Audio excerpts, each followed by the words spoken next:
guys, how are you? I hope you had a wonderful weekend. I am going to talk to you today about one of my favorite saints. And this saint happens to be a very popular one. And instead of going through his life story and the very many miracles that he's performed, I thought I'd focus on just one in particular.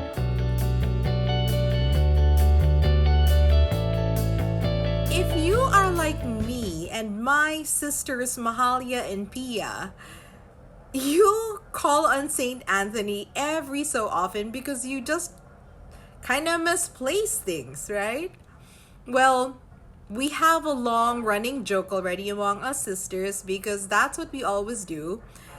And the thing is, he really helps. It does work.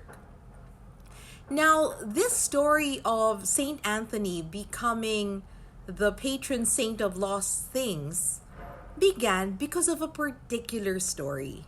And I just recently found this out myself. So I thought maybe I could share this with you. I am not sure if you already know about it, but anyway, it's a good story. So I thought it was worth it. Saint Anthony is one of those people who is a very charismatic speaker. There were stories about him talking to animals and animals even listening to him. He was a phenomenal preacher. I cannot even stress that enough. Now, one of the things that Saint Anthony had was a handwritten book of the four Gospels. And you can just imagine how valuable this piece of material was. Saint Anthony was born in the 12th century. So, they really took time to make sure that things are of the highest quality when it came to very important things. And this will happen to be one of them. Now, Saint Anthony was also assigned to teach a few students. And one of these students happened to have this notion that he was better off outside of the monastery. And he thought that maybe if he stole that very precious book, he can sell it in the market. And so he did. And you can tell that this is clearly somebody tempting him. So he did just that, unfortunately. He stole the book of St. Anthony and went to the market.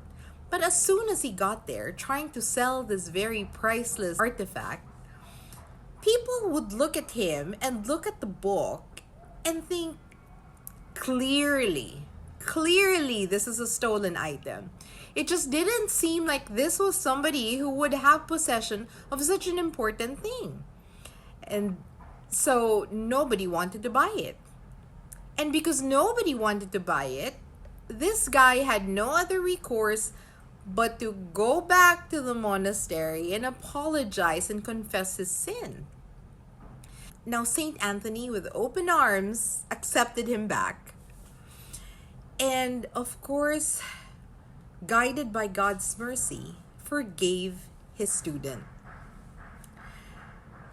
And the student apologized. And then St. Anthony said, "But what about you?" And the student obviously felt so guilty that he said, "Well, I don't know, teacher. It's up to you." But St. Anthony said, "Well, for that act, I am going to punish you. You are now going to be my secretary. And you will follow me and record everything that I say and everything that I do." And this man did just that. His name is Blessed Luca. And Blessed Luca has the honor of being the person who is buried closest to Saint Anthony. Now, it seems sometimes like my stories are almost mythical. They were of a different time. And I don't know if you believe in miracles, but I've seen too many in my life not to. And one of them is related to this devotion to Saint Anthony. You see, in March, my husband and I went to the States. We went there on March 15, just as soon as COVID was forcing countries to lock down. It was a crazy time, right? It was a very crazy time, and we went there to celebrate our 20th wedding anniversary. We got to do it. That is another miracle in itself. But related to St. Anthony was the fact that when we got to LAX, we lost my hand carry luggage. Now, my hand carry luggage, guys, had my laptop.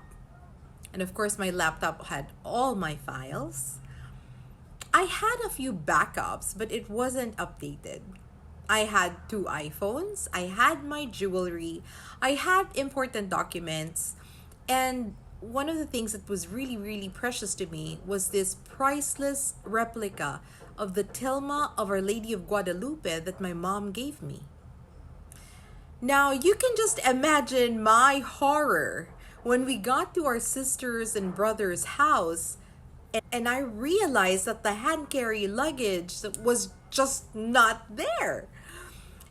So instead of freaking out and panicking, I realized that everything happens for a reason, and maybe whoever got it had some use for it, maybe needed something. I don't know.